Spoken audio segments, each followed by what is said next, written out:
Good morning friends. ये आज class 11th की बायोलॉजी बुक है। यूनिट फर्स्ट है diversity in the living world. तो इसमें 4 चैप्टर है। आज हम फर्स्ट चैप्टर स्टार्ट करेंगे द लिविंग वर्ल्ड। ठीक है, देखो बेटा, जो पहला पैराग्राफ है उसमें कुछ ऐसा जिस्ट है सिर्फ एक चैप्टर की। ठीक है, मेन चैप्टर स्टार्ट होता है 1.1 व्हाट इज लिविंग से। ठीक है, लिविंग क्या होता है? लिविंग मतलब कोई चीज़ जीवित क्या कैसे है, क्या है। ठीक है, तो सबसे पहले growth, reproduction, ability to sense environment and mount a suitable response हमारे माइंड में आता है जब भी हम लिविंग वर्ड की बात करते हैं। जैसे कि ग्रोथ, कोई भी चीज़ ग्रो कर रही है। ठीक है, कोई भी चीज़ रिप्रोड्यूस कर रही है। रिप्रोड्यूस मतलब किसी दूसरी प्रोजेनी को रिप्रोड्यूस करना। ठीक है, और एबिलिटी टू सेंस एनवायरनमेंट, कि हम एनवायरनमेंट के प्रति कैसे एबिलिटी रख रहे हैं, उसको कैसे महसूस कर रहे हैं और फिर उसको रिस्पॉन्स भी कैसा दे रहे हैं। ये सारे चीज़ें हमारे माइंड में आती है। ठीक है, और वर्ड्स हम ऐड कर सकते हैं, metabolism, ability to self replicate. ठीक है, और सेल्फ ऑर्गेनाइज, हम अपनी सारी चीज़ों को ऑर्गेनाइज करते हैं। हमारे अंदर के जो टिश्यूज़ है वो सेल्फ रेप्लिकेट हो रहे हैं, पुराने टिश्यूज़ जा रहे हैं और नए टिश्यूज़ आ रहे हैं। ठीक है, और हमारे पास इंट्रैक्ट एंड एमर्जेंस, कि हम अपने एनवायरनमेंट से कैसे इंट्रैक्ट कर रहे हैं। ठीक है, वो सारे क्या है, लिविंग। हम कह सकते हैं कि ये सारी चीज़ें लिविंग है, right. All living organism grow, increase in mass and increase in number of individuals are twin characteristics of growth, right. कोई भी चीज़ मास में और नंबर में बढ़ रही है तो हम क्या कहते हैं कि वो एक करेक्टरिस्टिक है ग्रोथ का।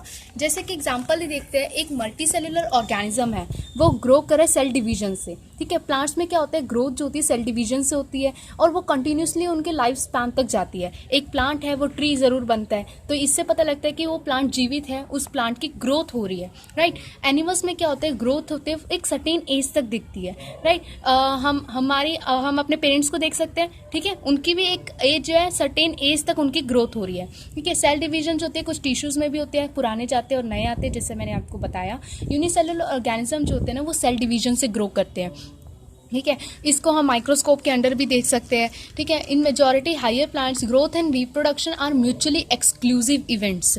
ये हम पढ़ते हैं आपको आगे डिटेल में। नॉन लिविंग जो ऑब्जेक्ट्स होती है वो भी ग्रो करती है। Increase, if we take increase in body mass as a criteria for growth. ठीक है, mountains, boulders and sand moulds do grow, वो भी ग्रो करते हैं। ठीक है, माउंटेन्स भी तो ग्रो करते हैं। एक छोटा पहाड़ है और वो बड़े, उसमें मिट्टी वगैरह सब कुछ जुड़ेगा तो वो बड़ा होगा, उसकी ग्रोथ होगी।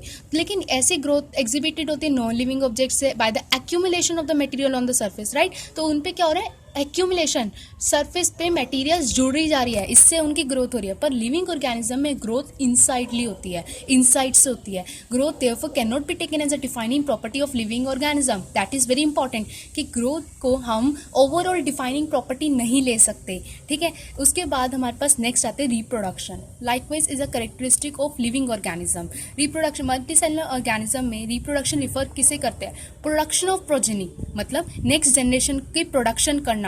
क्योंकि आपके भी कुछ फीचर्स हैं मोर और less similar to those of parent, आपके भी कुछ फीचर्स हैं जो आपके पेरेंट्स से मिलते होंगे। That is the process known as reproduction. Organism reproduce करते हैं असेक्सुअल मीन से भी। फंजाई जो होते हैं मल्टीप्लाई करती है and spread easily due to the millions of asexual spores they produce. ठीक है, जो फंजाई होती है, छोटी सी फंजाई होती है, वो बहुत सारे स्पोर्स में, एसेक्सुअल स्पोर्स में टूट जाती है।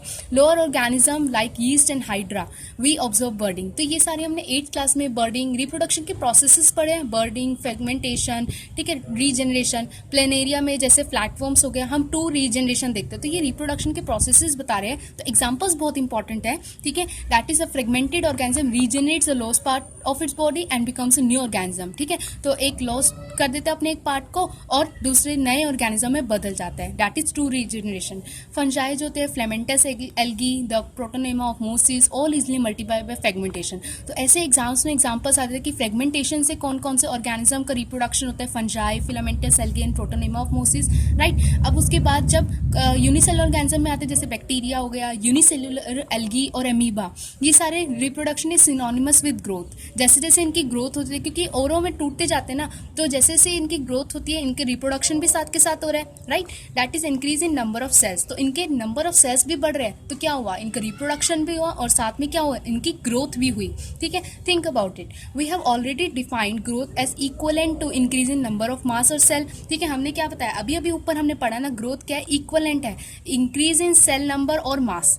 Hence, we notice that in single-celled organism, we are not very clear about usages of these two terms. Growth and reproduction में हम कंफ्यूज हो जाते हैं, क्योंकि क्या होता है इसमें हम जैसे कि हमारे पास अमीबा है, ठीक है, इसमें क्या होता है, एक अमीबा होता है, ठीक है, उसकी ग्रोथ कैसे होगी, एक सर्टेन साइज तक वो बढ़ेगा, राइट। अब उसके बाद उसको रिप्रोडक्शन करना है, ठीक है, रिप्रोड्यूस करना है, रिप्रोडक्शन का प्रोसेस करना है, तो वो क्या करेगा, बहुत सारे अमीबास में टूट जाएगा, ठीक है। तो क्या होगा, इससे उसकी ग्रोथ भी हो रही है, ठीक है, increase in number of cells, और रिप्रोडक्शन भी हो रही है, ठीक है। Hence reproduction also can not be an all inclusive defining characteristics of living organism, very important. तो इसका मतलब जो growth and reproduction, growth and reproduction, हमने जो दो वर्ड्स लिए, ये एक डिफाइनिंग फीचर नहीं है, ये नहीं बता सकते कि कोई चीज़ लिविंग है या नहीं, ठीक है, क्योंकि नॉन लिविंग थिंग्स भी और यूनिसेलुलर ऑर्गेनिज्म भी रिप्रोड्यूस करते हैं, ठीक है। No non living object is capable और रिप्लिकेटिंग बाय इटसेल्फ, तो कोई भी ऐसा नॉन लिविंग ऑब्जेक्ट नहीं है जो अपने आप को रिप्रोड्यूस करेगी,